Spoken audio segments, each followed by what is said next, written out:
Fala pessoal, meu nome é China Rambucão, esse é o Me Acabei de Ler, sejam bem-vindos a mais um vídeo aqui do canal e hoje vamos falar sobre as minhas últimas 10 leituras. Como combinado com vocês, agora eu não faço mais blocos em mês, eu faço mais blocos em 10. A cada 10 livros que eu leio, eu trago aqui as novidades do que eu achei pra vocês. Se você é novo por aqui, já deixe seu like, se inscreve no canal, ativa o sininho pra receber coisa nova 2 vezes por semana e manda o nosso conteúdo pro máximo de pessoas que gostam de literatura que você conheça. Isso ajuda demais o canal a continuar crescendo. Se você quiser acompanhar mais de perto o dia a dia do canal, projetos futuros, leituras em andamento, caixinhas de perguntas, é só seguir lá no Instagram, @meacabeideler.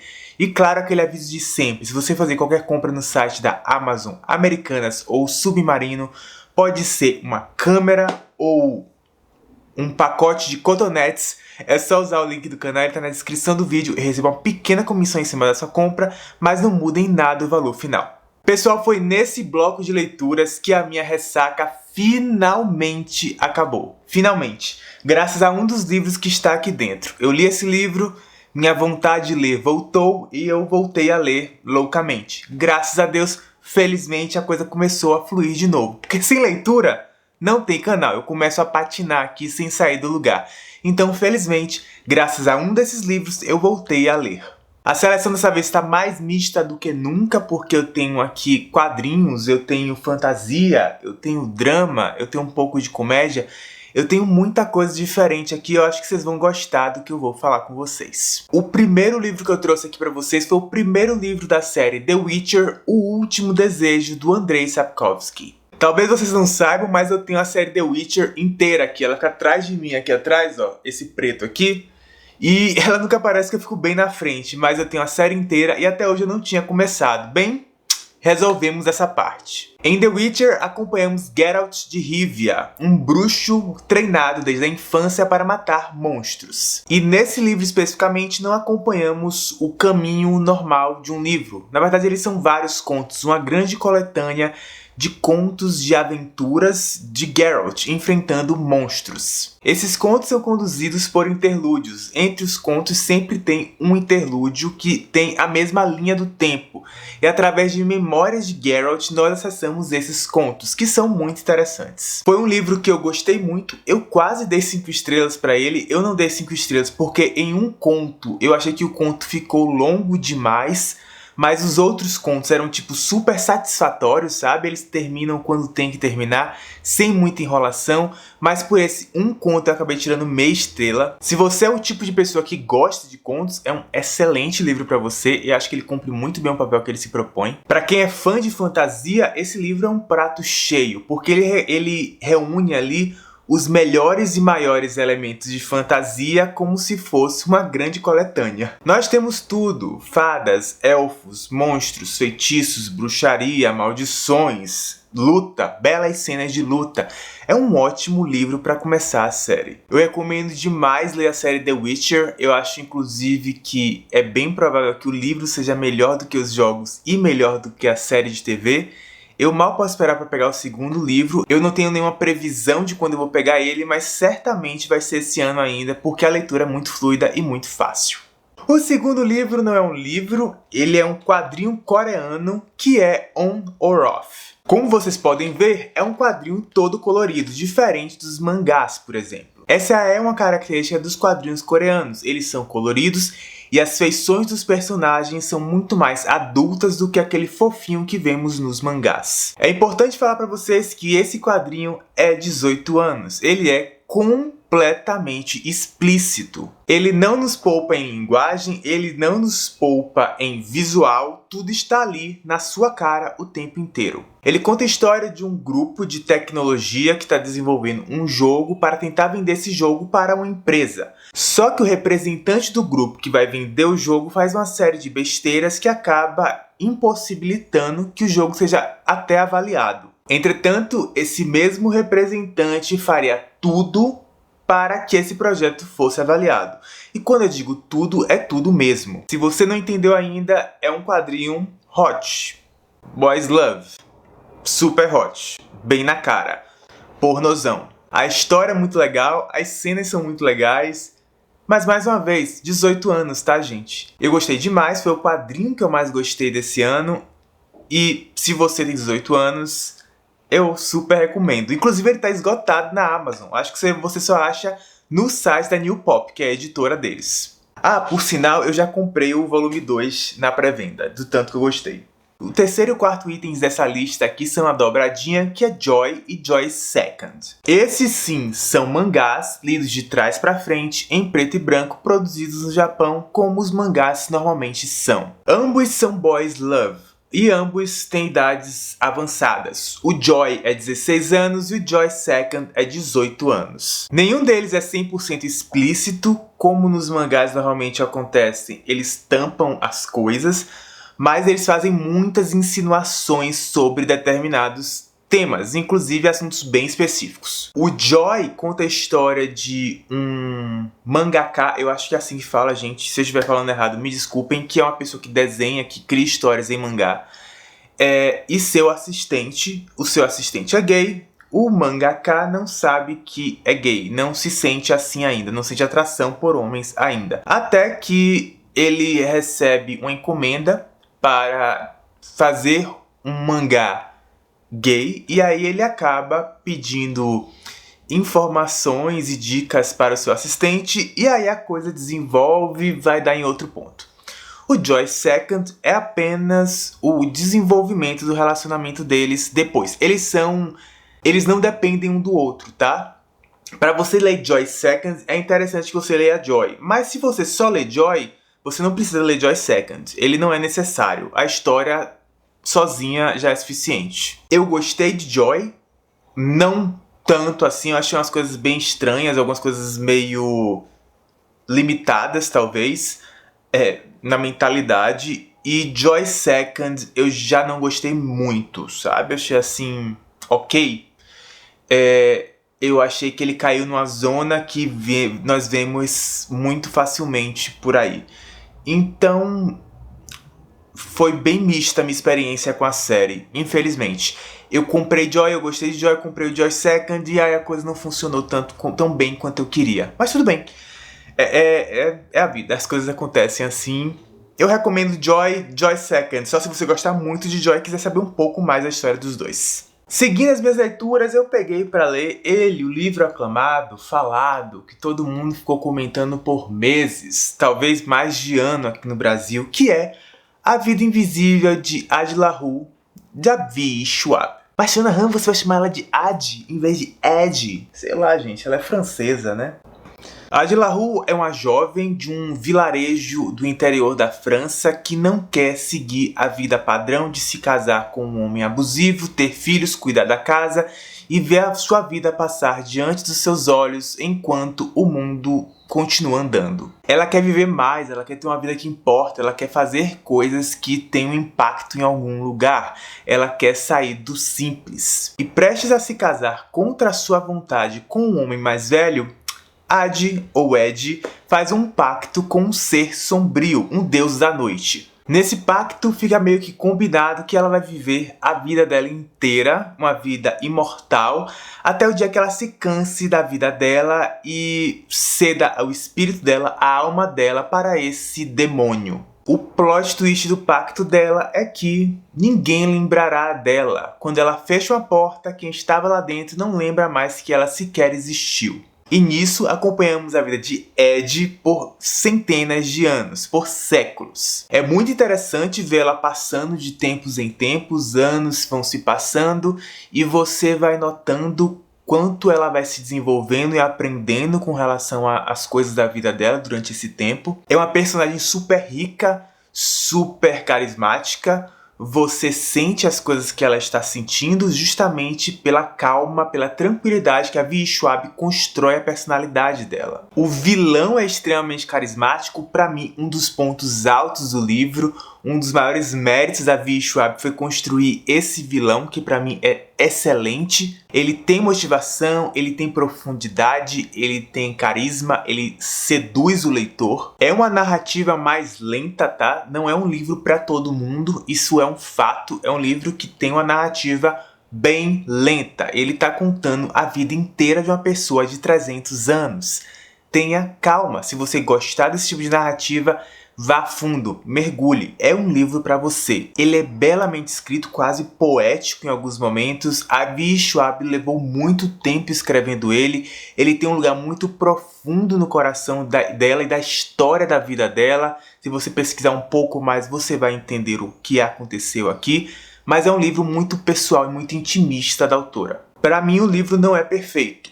O personagem do livro ali, um dos personagens, né, um rapaz, um par romântico, ele pra mim é extremamente insosso, eu não vejo graça nele, já tentei, olhei de vários ângulos, porque eu li próximo a pessoas que estavam amando o livro, eu amei o livro, mas eu não amei esse personagem, de forma alguma.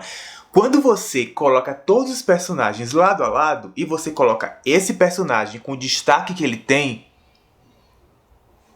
ele é um dos mocinhos mais insossos que eu li esse ano. Eu não sei se é porque, perto de personagens tão bons, ele simplesmente se apaga, mas pra mim, ele some no livro. Ele simplesmente some. Outra coisa que acontece é que a personagem principal está em todos os lugares nos maiores momentos da história. Eu vivo em 2021. Eu não convivo com BTS. É isso, entende? Não preciso nem ir muito longe. Eu estou no Brasil, eu não sou amigo da Anitta. Não fui jantar na casa da Anitta. Mas isso sempre acontece com ela. Ela tá em momentos chave, em locais chave, com pessoas chave que vão marcar a história. Apenas esses dois pontos que me incomodaram durante o livro. Mas é um mega livro, gente. Depois de tudo que eu falei antes, eu acho que fica meio óbvio isso. Apenas esses dois fatores não me agradaram. Mas eu super recomendo a leitura, principalmente se você gosta de um universo e um personagem construídos de forma bem tranquila. Vale muito a pena. O próximo quadrinho é o volume 1 de Royal City, Segredos em Família. Eu posso adiantar que vai ser o único volume que eu lerei dessa série. Ela está abandonada. Em Royal City acompanhamos a família que está completamente desestruturada, desestabilizada, separada depois da perda do seu filho caçula. Eu acho que é o filho caçula. Foi algo que impactou muito a família, destruiu a família de dentro para fora. E chegou a um ponto, anos depois, em que ninguém se reconhece, ninguém se ama, ninguém se cuida. É uma família completamente dividida, separada, cheia de rancor um pelo outro. E aqui acompanhamos exatamente isso, sabe? O reencontro deles, porque o pai da família está doente, teve um ataque cardíaco, está em coma, então eles se reúnem em torno do pai. E aí temos os conflitos dessa família cheia de traumas. É um quadrinho que, sendo um quadrinho, é lento, sendo um quadrinho. E eu achei, sendo muito sincero, tá, gente? Chato. Eu achei ele muito chato. Eu pensei em abandonar. Eu não abandonei porque é um quadrinho. Eu pensei muito sobre isso. Eu vou abandonar, mas é um quadrinho. Eu vou acabar isso tão rápido. Aí eu segui. E não valeu a pena ter seguido. Pelo menos não na minha opinião. Eu li esse ano quadrinhos melhores. Eu já li minha vida quadrinhos melhores. Esse foi... não por ser um drama, ele só foi chato, sabe? O próximo livro que temos aqui é Gente Ansiosa, do Frederick Backman. Em Gente Ansiosa acompanhamos um ladrão de banco, novato e desastrado, que, tentando uma fuga, acaba entrando em um apartamento que está sendo colocado à venda, onde está havendo ali uma visitação de possíveis compradores. Acontece que dentro desse apartamento estão pessoas de todos os tipos, com todo tipo de trauma e histórias paralelas possíveis. E durante o livro acompanhamos paralelamente o interrogatório dessas pessoas que são colocadas como se estivessem sendo sequestradas, esqueci a palavra. Reféns, os reféns. Enquanto em paralelo estamos acompanhando o depoimento desses reféns após serem libertados, e do outro lado acompanhamos o momento em que eles são tomados como reféns, quando esse ladrão de banco se prende ali dentro com eles. O Frederick Backman faz um trabalho incrível, trazendo momentos extremamente engraçados, e de repente, no virar de uma página, com uma frase, ele muda completamente o ritmo do texto, a direção que aquilo está tomando, o tipo de emoção que ele quer provocar no leitor. E isso é sensacional, porque ele te pega de surpresa e você tá ali rindo, hahaha, rindo e tal. E aí do nada você está parado, impactado, entendendo o que está acontecendo ali e meio que se colocando no lugar daquelas pessoas. Também levamos vários tapas na cara porque em um primeiro momento você simplesmente odeia todo mundo. Você acha que são todos insuportáveis, imbecis, idiotas, e você não tem paciência para eles e você sente vontade de abandonar o livro. Até metade dele, onde começamos a conhecer cada um desses indivíduos que estão ali dentro do apartamento. E a partir do momento em que isso acontece, em que temos contato com essas pessoas, conhecemos outros lados delas e motivos de elas serem quem elas são e coisas que na vida delas influenciaram elas na sua caminhada até aquele momento derradeiro. É um livro sensacional. Se possível, leia em inglês ou na língua original dele, que não é inglês. Mas evite ler em português, porque tem um problema seríssimo de tradução esse livro, que tira metade do impacto dele e me deu uma baita desanimada depois disso. É um tipo de coisa que não é possível que tenha passado por um tradutor, por um revisor, por uma equipe final e ninguém percebeu que a tradução não estava boa, que a tradução não estava condizente com a ideia do autor para o livro, infelizmente. Eu já vi gente me dizendo que abandonou o livro na metade. Eu não recomendo isso, porque até a metade é um livro, depois da metade é outro livro. E a primeira metade faz todo sentido quando você lê a segunda metade. E por isso eu dei 5 estrelas pra ele, por isso eu favoritei ele. Logo quando eu terminei, eu até pensei assim, poxa, talvez ele seja o melhor livro do ano. Hoje não. Hoje não mais, mas certamente ele tá lá em cima, porque sempre dá aquela esfriada, aquela decantada, e aí você entende o quanto aquele livro te impactou verdadeiramente. Então ele não é o primeiro lugar atualmente, mas ele tá bem lá em cima.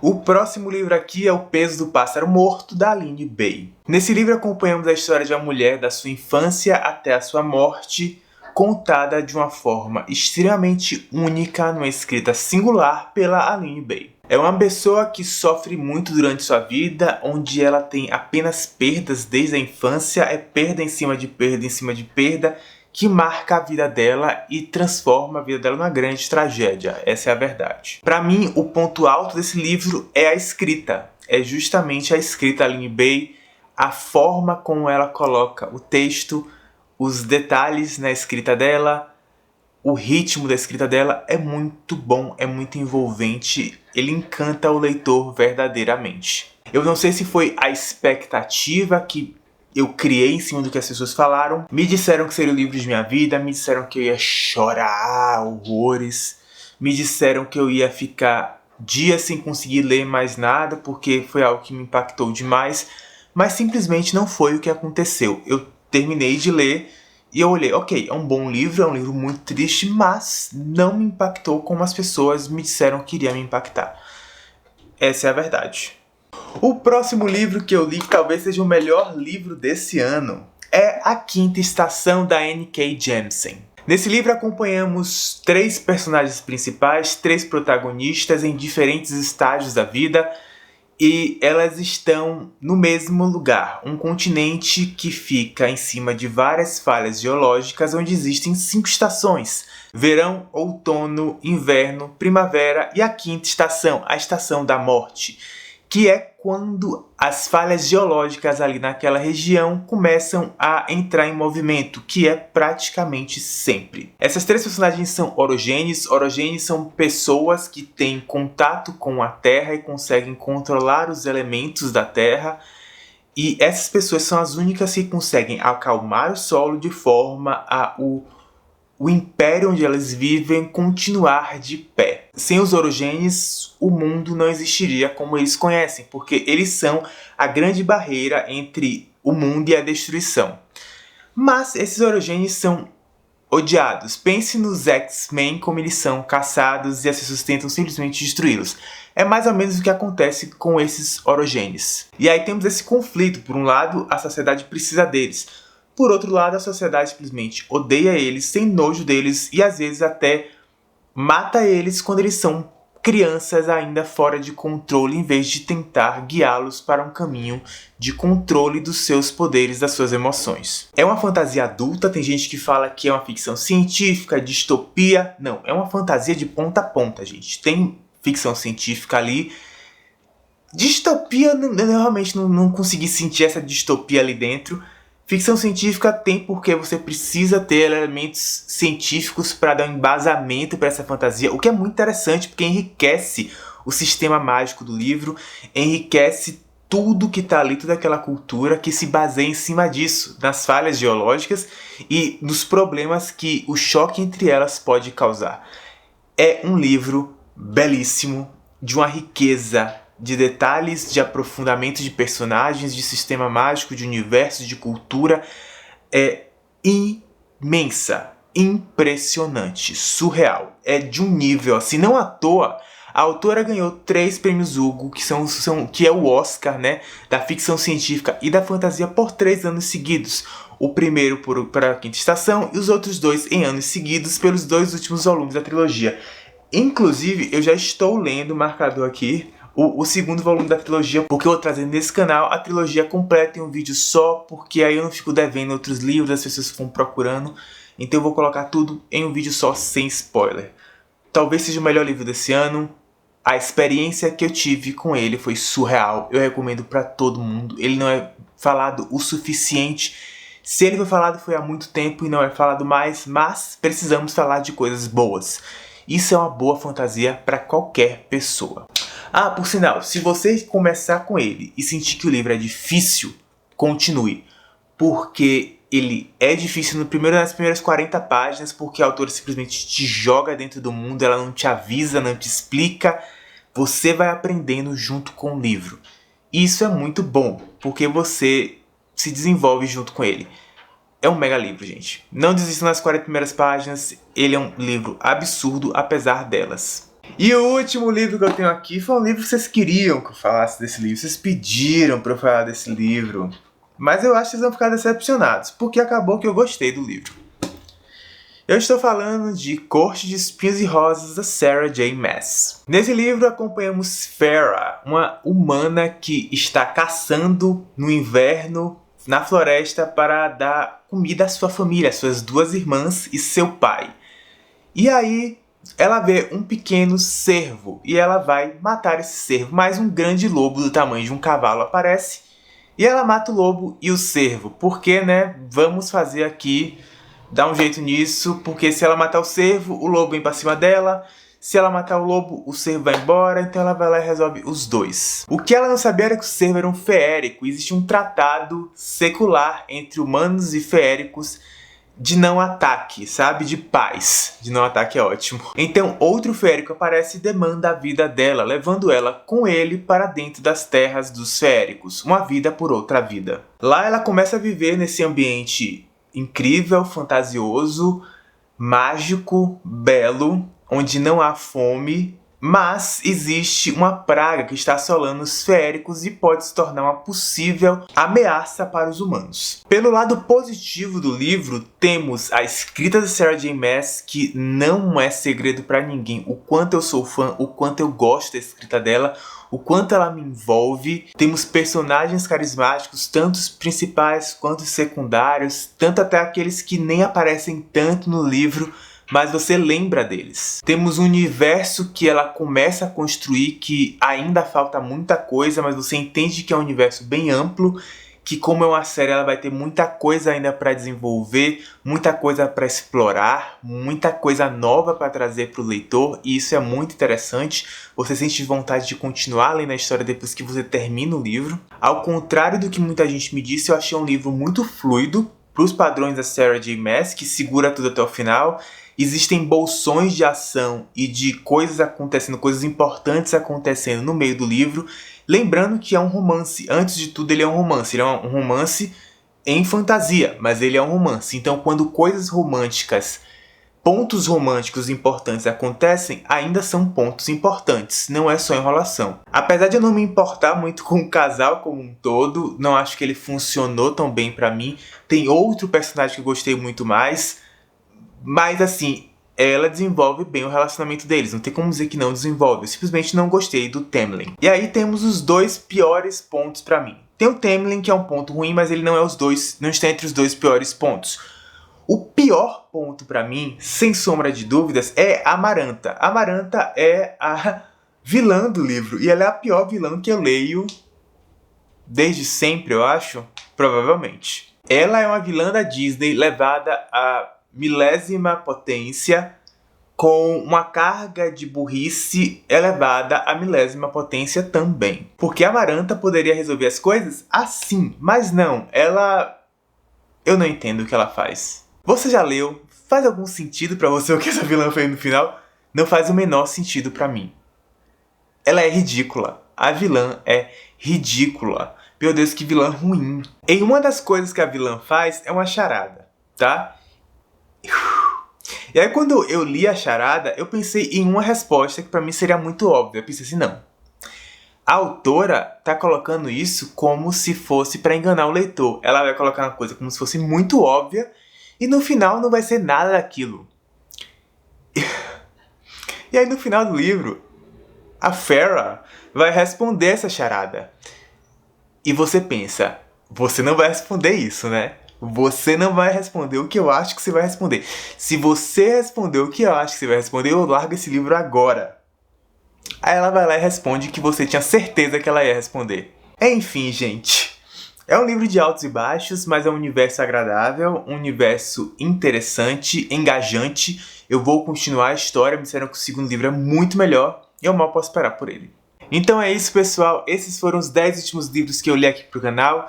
Deixa aí se você já leu algum deles ou se você pretende ler algum deles nos comentários. Um beijo grande, até a próxima. Tchau, tchau.